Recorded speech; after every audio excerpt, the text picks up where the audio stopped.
Today, I'm sharing a powerful self-awareness tool that I regularly use with my clients. I call it the Foundational Soul Map, and clients who've applied it to their lives have found their sense of purpose, self-understanding, and their relationship to the multi-faceted aspects of life has improved enormously, not to mention the wonderful healing benefits I've seen. True fulfillment comes from being fully aligned, but rarely do we know what that looks like. Where do we focus? What are the signals that move us, and how do we embody it through action? If you want to discover your foundational soul map, this episode will lay it out for you and highlight exactly what you need to explore in yourself to start living an aligned and on-purpose life. So stay with me and let's get into it. Welcome to the Be a Brilliant Human podcast with me, Joel Young. If you're looking to improve your life, to heal, to grow, and mature as an individual, but maybe you found that some of the personal development and consciousness stuff has given you the impression that you need to be super serious and vigilant to get anywhere meaningful, or feeling like maybe you're just not up to snuff, well, this show is here to remind you of your humanity, and in fact that's where your true joy and brilliance lies. With over 25 years of experience in the transformation biz and having developed MPA, one of the world's simplest, pressure-free approaches to growth and well-being, if I do say so myself, I'll be sharing tips, steps, and insights that'll help you navigate all the aspects of life as a growth-seeking being. On this show, it comes to you with a good dose of humour, maybe a smattering of colourful language, a reminder not to take things so personally, and most importantly, to be kind to yourself along the way. Make sure you hit that follow button, and let's get into it. Hello, and welcome to the Be a Brilliant Human podcast with me, Joel Young. I'm delighted that you're here. We are at episode number 127, which means if you want to go to the show notes, you go to www.beabrillianthuman.com/127. Now, this is an interesting episode today. It was inspired by work that I did with a client recently. And it's something that I kind of been doing for quite a while, but hadn't really clocked it as such. And I certainly thought I haven't shared this yet. So I thought it would be really useful to you. Certainly, has the potential to be, an amazingly useful inquiry to do. And also I hadn't really pinned it down as such. So again, one of the things about doing a podcast like this is you kind of have to think about it and put it into a way that other people can understand it rather than just, I know what I'm doing. It's intuitive. So I noticed the patterns and I gave it a name. I called it the Foundational Soul Map. We're going to break it down for you today. So another thing is today's episode is sponsored. Yes, sponsored by who? Same as last time, by me. But stay around for the, in quotes, ad in the middle. I'm talking about the harmony equation, which I'm running again. I've given you all the details there. And also the harmony equation itself is an event that gives you an amazing tool for resolving conflict. And if you want to find out more about all the different kinds of conflict, you can look at the conflict series, which are episodes 115, 116, and 117. And I'll link those in the show notes if you want to check that out. Right, well, let's get into today's episode, the Foundational Soul Map. Now, before I break it down, it's a good question to ask. What is it and how is it useful? All right, well, I've called it the Foundational Soul Map. So I'm going to take it in reverse and break down the elements and why I've called it that. So the last bit is map. Now, I love maps. I certainly love psychological maps. There's lots of different types of, personality profiling. I like to think of those as maps. One of my favorites, for example, is the Enneagram, but there's lots of different types. But I always think of them as maps, and I go back to one of the sort of fundamental NLP, that's neuro-linguistic programming ideas, which is the map is not the territory. So it can give you an idea. In fact, maps in general, they'll give you reference points that help you navigate, and I think that's where it comes into its own. This is fundamentally a map. So the next bit is soul, if we're working backwards. So I call it the soul map because, well, firstly, soul is one of those words where there's a friggin' thousands of meanings, interpretation of that word. But I'm pointing to the soul piece because I think in my understanding of the word soul, it's kind of an activation space. It relates to your longing, what moves you. So soul map, because it's mapping out these sort of soul-based activation points, the things that, aligns with you being on purpose, who you are, why you're here. Now, why did you show up as you with all of your personality foibles and all the stuff that happens in your world? And then there's things that just move you, that kind of that stir your soul in a way that has the ability to move you into impactful action, hence the soul bit. And foundational soul map, well, foundational because this is about what's intrinsically you. It's you in essence. It's like this is a way to sort of focus in on the essence of you and discover what are the pieces of the puzzle of life that sort of stir you and move you. So it's really useful in that way. In fact, how is it useful? Well, when you pin it down, when you pin down this map, it's a tremendous, as I said in the intro, self-awareness tool. Through the awareness of these points, it can help you direct your focus into what makes you tick. When you understand what makes you tick, things just work well. Hence, I say you live life in alignment.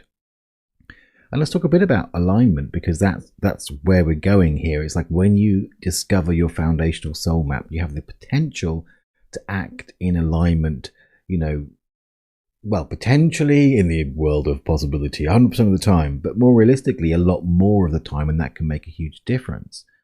So when we're doing, all of our actions are coming from a place of being out of alignment, that's when your bad shit happens, right? That's when you're off. Nothing works quite so well. There's a sort of sense of resistance or frustration or lack of fulfillment. There's a sense of everything being hard work and somehow less effective. That sense of kind of spinning your wheels is when you're moving from an out of alignment place. Whereas when you can find that point of alignment and your actions come from that alignment, that's where we get the sense of flow. That's where we feel our sense of purpose. It's where the magic happens. It's where everything works smoothly. You can think about it in terms of like energy resonance, within the mind, body and soul, all parts in resonance. That's kind of optimal. And that's where your actions are lined up with all of your energy. So, I use it with clients really because I've seen the power of that alignment. It's a foundational piece of much of the work I do with my clients. It's helping them to discover what is their alignment, what are those key points that will help everything come into alignment. Because you can do a lot of work to work on the decorations, the beliefs and the, all that kind of stuff, the values, which are nice decorations. But if you get the alignment right, all of those things kind of come into their own quite naturally. And it's also about knowing what matters to each of us as individuals. When you know what matters, which is kind of really the first point, that foundational point, it's very key, because what matters to you comes very strongly. I love the word matter because it speaks to what's important, but also matter as in terms of the physical stuff of life, which if you extend that out, it's the stuff, it's the experience of life, really. What matters to you is getting in touch with what matters to you is something which is hugely powerful, which this map will certainly help you do. And also, speaking of matter and how it can sort of go into the physical, this has come into its own, especially with clients I've had that have presented with ongoing physical conditions, because often those physical manifestations, whether it's pain in the body or those kind of things, that they're often there, or they've come about as an off signal, as in not switch off, but it's like you're off alignment. It's like it can be a signal of chronic misalignment, living life out of alignment. And in terms of the map and it being a map, I'd say that it expresses itself throughout life. So what we're dealing with, and what you think about it in this way, we're not talking about specific circumstantial actions, although obviously it will apply there. It's more about understanding the flavors, energetic flavor that really suits you throughout the many different actions that you come across in life. And again, the benefit is really like a much greater sense of self-awareness. But once you get in touch with this and you can use it as a touchstone, a keystone, again, those map points, there's a great sense of empowerment. we talk a lot about, living consciously. Well, this is a huge piece if you can really get it down. And of course, you get the flow.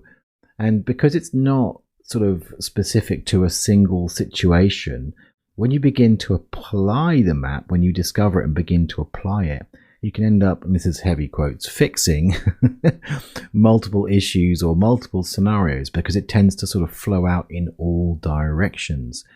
So again, it's like, I'm saying fixing tongue firmly in cheek. It's not really about fixing things. It's just when you come into basing your attention on your foundational soul map, what really matters to you, what the system is looking for, and the reason you've come in the way you are, then through the alignment, the other stuff of life, the decorations of life, tend to work themselves out. And the other thing I want to say about it is this map kind of acknowledges that there are multiple aspects of ourself. I think what I've come across in the past is often in the different sort of personal development sort of teachings, I suppose, it often focuses or tends to focus on one of them alone. So in MPA, which if you're new here, you might go, what's MPA? MPA stands for non-personal awareness, and most people meet it as a simple 6-line spoken word process to stop taking things personally. But beyond that, there's a whole philosophy that underpins it. And one of the core pieces of that is the MPA multiple perspectives model. And it sort of maps out the different aspects of within the spectrum, because it's ultimately a continuous spectrum, but it sort of seeks to usefully break that down into 3 parts that make a difference in the context of this. There's 4 parts, but I'll just talk about the 3. Is your being, that's like the beingness of you, your soul, again I use that soul word, which really talks to that part of you that has a sense of it's the journey, not the destination. Bigger picture in why you're here. Then there's the personality, which again often is referred to as the ego. I like personality because the ego's got a bad rap. And there's lots more to the ego than the bad stuff, right? And from those, when you look at it in terms of those 3, not being like you have to get rid of the ego, in the words suppress your personality, or it's only about the soul, or it's only about the being. The multiple perspective model embraces all 3 of those aspects and seeks to find when is each of those the medicine, and when is not embracing them the poison, and when is it most appropriate contextually and useful to use that particular aspect of yourself. But fundamentally they're all equal, which is a kind of different way of looking at it. And so in terms of coming into alignment, and certainly the way this map works, that means all parts are in fully alignment. If you think about those 3 parts as cogs, if they're disconnected or you miss one out, think of a cogs in a clock, for example. If they're not connected, it doesn't really work. It's when they're all connected and lined up beautifully that the mechanism works really well. And whatever the expression is, if all the cogs are working beautifully and smoothly, that's how you make it work. You start to move them out of shape when they can get cranked up, if things go wrong, it just doesn't work. So in that alignment, you're at your most leveraged place. You're a fully embodied self. That the word fulfilled is one of those words that points to this. If you're focusing on just one aspect, you're not going to feel fulfilled. If you're focusing on one, you're going to feel third filled based on that model. But I'd rather feel fulfilled than part filled, wouldn't you? So another thing about focusing on not including all parts of you in all of these things that you do is that can generate some kind of internal conflict, because that's where the friction comes from. If there's different forces, different tensions that are not in alignment, and that's not that tension's a bad thing. Good tension, aligned tension can be very good. That's where you get the friction, really. And speaking of conflict, check out the segue. Before I break this whole thing down for you, the foundational soul map down, now's probably a good time to hear a word from our sponsor.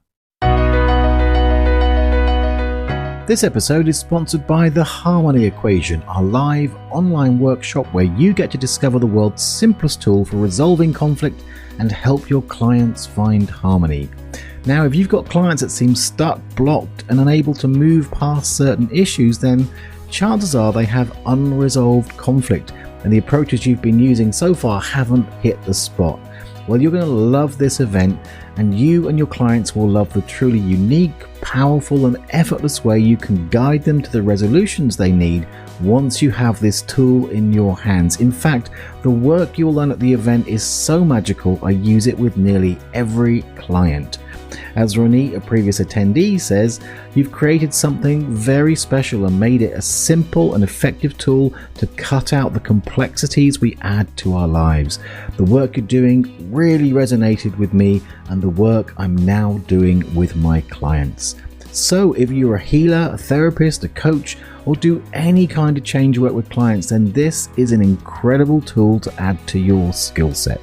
So head over to www.thenpaacademy.com/harmony and grab your spot today. That's thenpaacademy.com/harmony to get all the details and join the Harmony Equation today.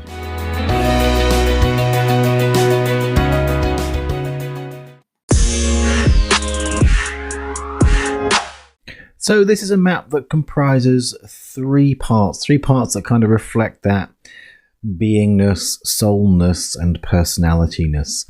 So I want you to think in terms of flavors, the flavors of your energy self as we break these down. So kind of go into alignment, which is the part that represents that kind of deep core alignment, if you like.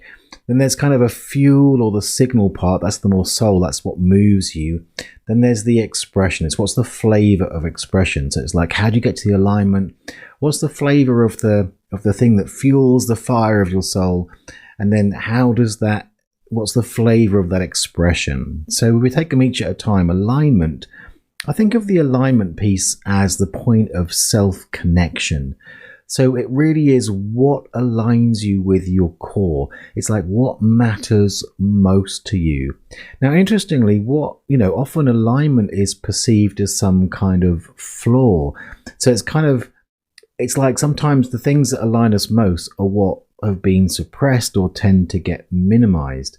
Quite often I've found, and certainly in myself, I'll give some examples in a moment, but they're often about sort of being in your own personal authority or putting you first. It's like they often speak to that sort of connecting to yourself, and they often get suppressed or minimized because the sort of social training is that that's selfish and it's bad, missing the realization that when you connect to yourself first, often the soul is more outgoing, wanting to do good in the world. It's like it comes from some idea of, we're innately evil unless we, take care of ourselves in a way that suppresses that selfish side of us.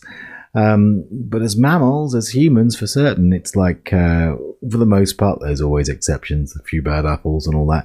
But fundamentally, I think we're, for the most part, good people with good intentions, but it starts with often aligning with yourself.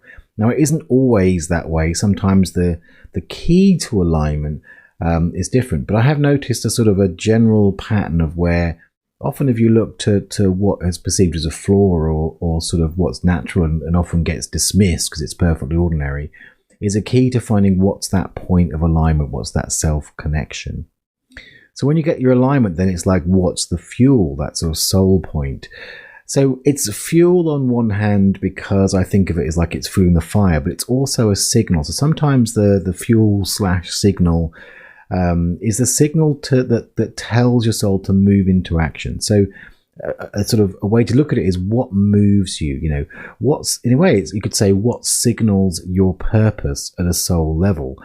And we see these things. Suddenly something speaks to us in a world of different stuff happening.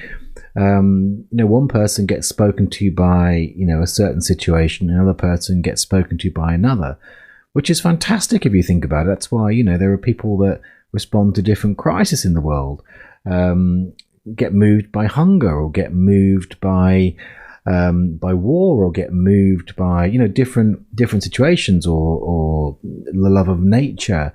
We're moved by different things, and but again, those are fairly specific. If you get in touch with what the actual flavor of it is, that's how you're going to get in touch with your fuel or your signal. And you can think about the fuel signal as a bit like your radar. It's what do you have sensory acuity to? What's the triggers? How do you know when to move or act in accordance with, you could say, your divine calling or your purpose? So we've got alignment, we've got the fuel and signal, and then that has to translate into some kind of expression. So the expression piece, the third part of the map, is the purpose in action.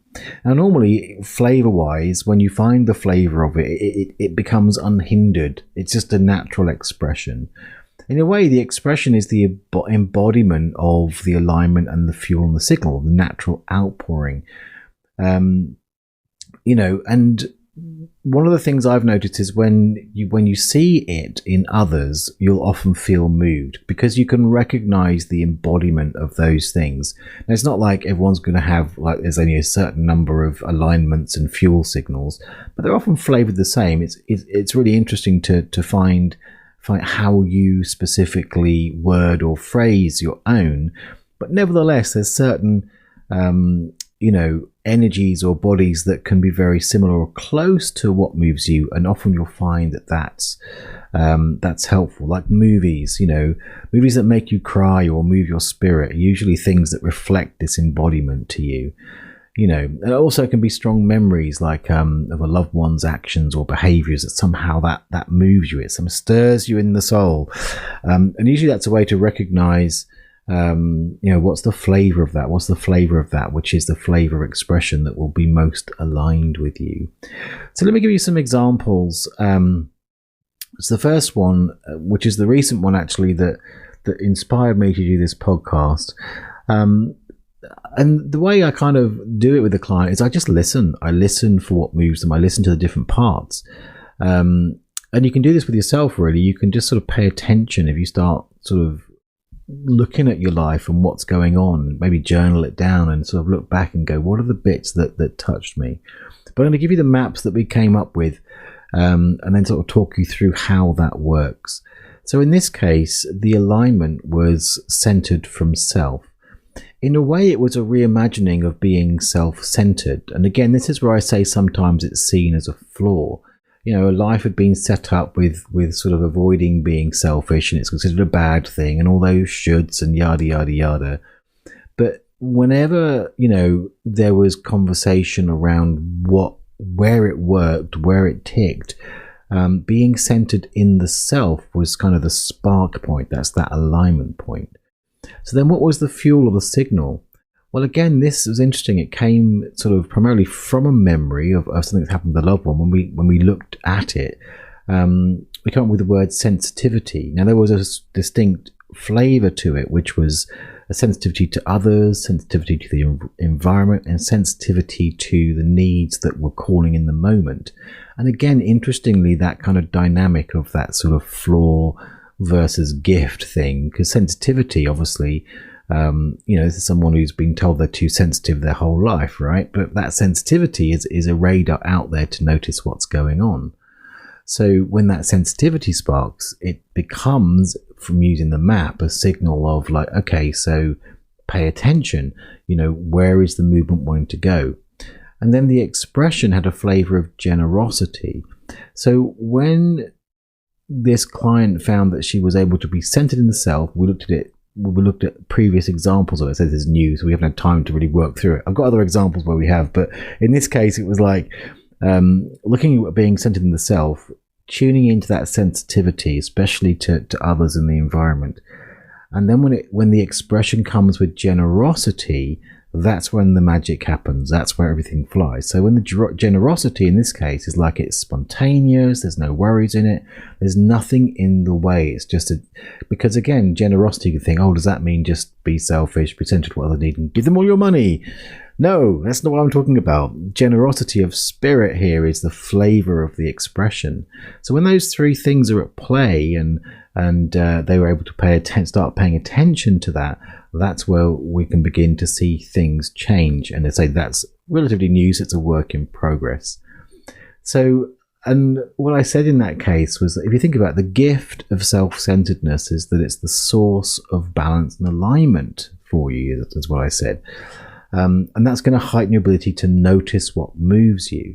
So again, it's like the self-centeredness, or being centered in the self, heightens your ability to notice, to have that sensitivity to what matters, what the universe, or God, if you want to call it that, is calling from you specifically in the moment, which then fuels that natural, unhindered expression, the generosity of spirit, that purpose in action that feels so right and fulfilling. So let me give you another example, and this is someone I've worked with for quite a long time, so I've had a chance to really work with this over time and see its impact. Now, this is a client that was presenting with chronic physical pain, and it was the argument of, do I go and have surgery? Do I look at it in terms of alternative things? So over time, we began to get really clear on that alignment piece of this map was about personal authority. Really, standing in their own authority, fully owning it, embracing it, always coming back to, making it a sense of being clear and conscious about it being a personal choice in the moment, coming back to that center. And interestingly, in this case, the fuel and signal is kind of imbalance and pain. So on a physical level, obviously that was there. And this person actually works in a field where they look at balancing out the body and the system in terms of alternative health. But also in terms of looking at general imbalances in life, that's where there's a movement to sort of come inside, check in with that balance, check in with the personal authority and move from there. And the flavor of the expression in this case was boldness, or in some cases rebellion. There's a natural rebellion. Again, this is one of those things where you can go rebellion, no, don't rebel, be a good person, or a good boy or a good girl. But its flavor is this is someone who is very powerful and able to really intervene in situations. If you think about the fuel,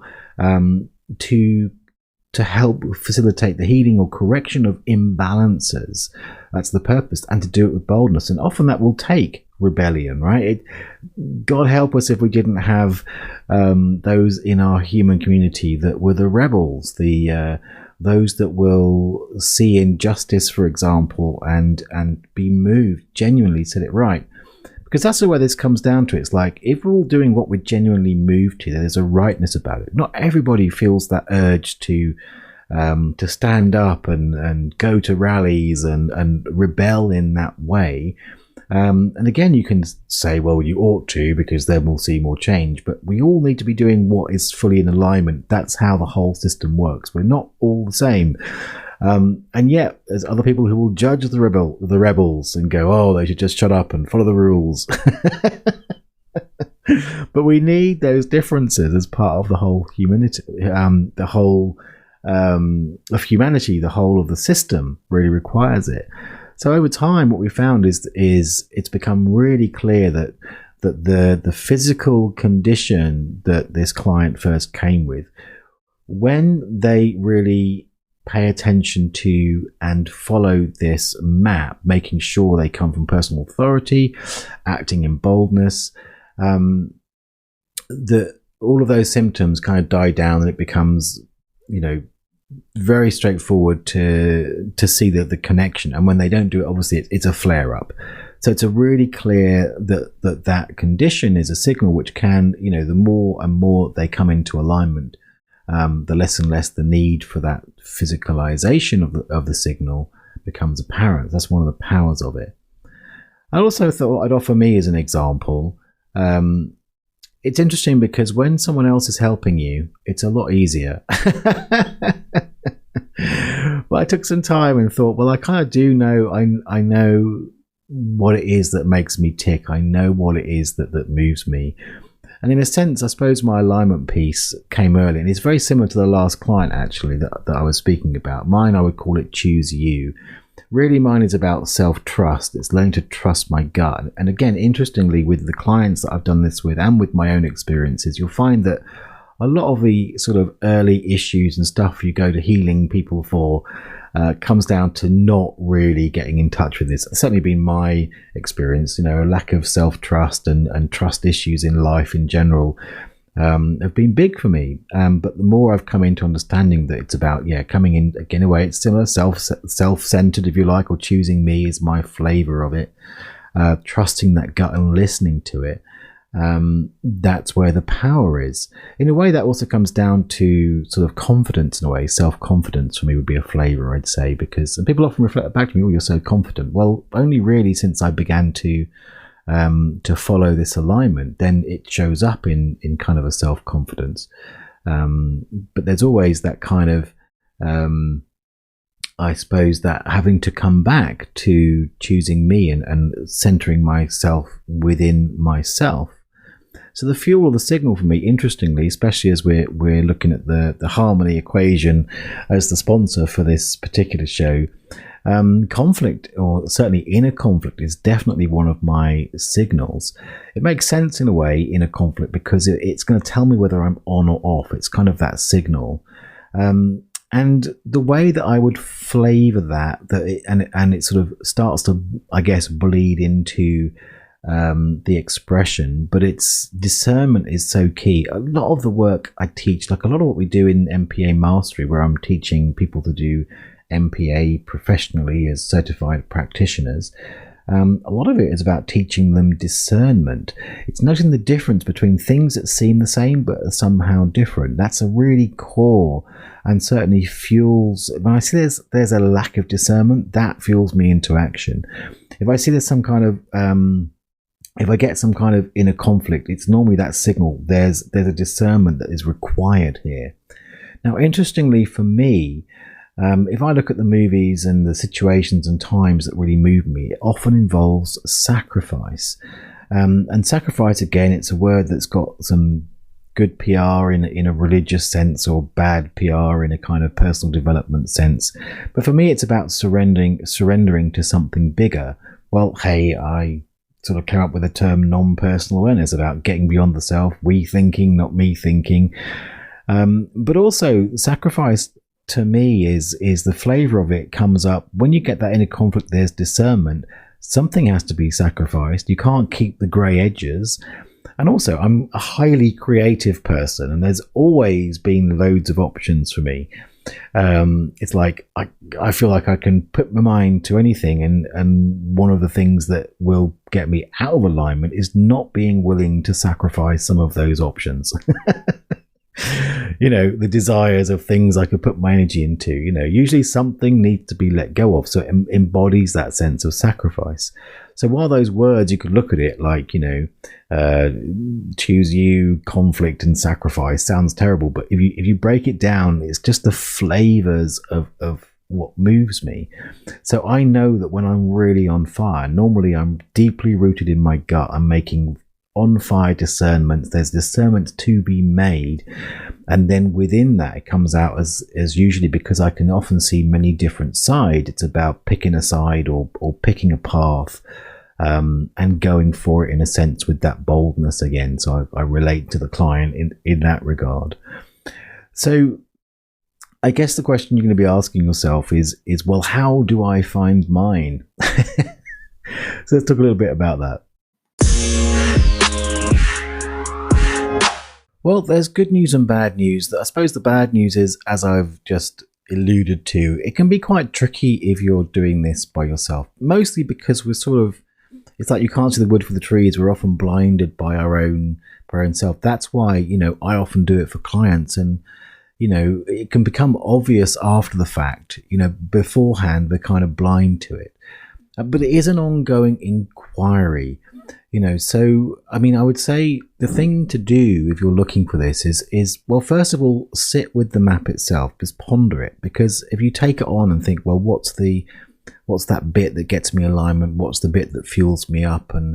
And think about the flavors of expression. So you need to listen closely. I listen very closely to my clients, and I'm really noticing what moves them. And it's the same. You can watch and notice. You can look back over your history. You can start watching yourself from today. What are the things that moves you? Once you can pin those down, and again, movies are great for this. As I said, what are the parts in movies that move you? Now, there's a difference between just bawling your eyes out because it's a sad moment, or laughing because it's a laughing moment. But are there times in there that somehow touch you on a deeper level? Those are worth paying attention to, because then you can look at them, break them down and say, what is it about that that is moving me, and begin to play around with it. It is something that I think if you're doing this on your own, it's going to need time just to sort of try things out, feel it on, feel into each of the different parts until you find the bit that clicks. You'll know it. The other good source is memories. If you think about memories, certainly I found that often it's memories were probably describing aspects of their childhood. There are bits that move them, childhood memories where something happened, and in that moment it was somehow it touched them on a way that they still remember to this day. Normally held within those memories are all the keys you need if you go back and look at it in terms of the map of what bits are there. And you can look at what are your perceived flaws, because again, we often have these conflicts around our natural essence, our gifts. There's always gifts are always a trap. There's kind of a dynamic, a gift and a trap, really, because each energy is kind of two sides, and often we can work it in both sides.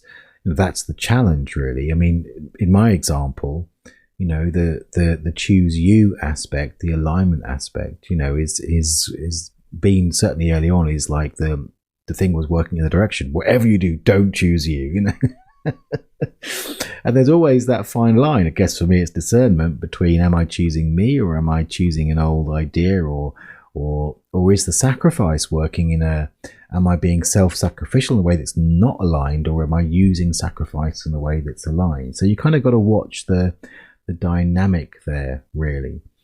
So I think on a practical level, journaling is always fantastic. If you can journal things out with intention, go back to the essence of the map. Remember what I said about each of the different pieces. In the alignment, you're looking at what is the bit that really brings you back to you. So say you're looking at a particular movie scene or a particular memory where normally you're projecting it out, you're seeing it in someone else. What's the thing in there that you recognize that they've done? Or if you're thinking about things that where you've been living in alignment, what did you do? You've got to kind of get really granular to break it down and go, what was I up to right at the core of that got me first of all locked into myself, out of which I could become more sensitive to what are the signals? What was the thing that was going on that spoke to me, that moved me? And then in terms of the expression, when you see those expressions, what is the flavor? Again, I think this is where using the whole projection thing, where you're looking at somebody else and seeing it in them, it makes it a bit more easy to see, what is it about the way that was expressed? What are the qualities that are going on here is a good way to ask the question. And with some work, you can kind of get a sense of trying out the different pieces of the puzzle, and then kind of just sit with it, notice it, see what comes up.